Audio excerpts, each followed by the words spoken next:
Asaka tumanida aholiga sifatli xizmat ko'rsatish, ichimlik suvi uzluksiz yetib borishini ta'minlash maqsadida katta ishlar boshlangan. Bu loyiha nafaqat texnik jarayon, balki odamlar turmushiga beixtiyor ijobiy ta'sir ko'rsatadigan o'zgarish sifatida ham ahamiyatga ega. Hozirda Marhamat tumanidan quvur tortish ishlari davom etyapti.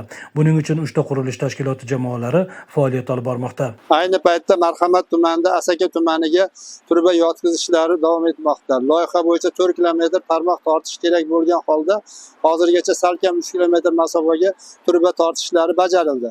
Buning uchun 3 ta brigada tajribali ishchilar va zamonaviy texnika vositalar jalb etilgan. Ichimlik suvi ta'minotida muammosi mavjud hududlarga ob-hayot yetkazishda faol ishtirok etayotganimizdan mamnunmiz. Zero hamyurtlarimizga qulay sharoit yaratish burchimizdir. Hozirga qadar 1,5 kilometr uzunlikdagi diametri 426 mm tarmoqni tortish ishlari bajarildi. Loyiha bo'yicha jami 4 kilometr masofaga quvur tortish rejalashtirilgan bo'lib, u foydalanishga topshirilgach, Asaka tumanida aholiga xizmat ko'rsatish sifati tubdan o'zgaradi.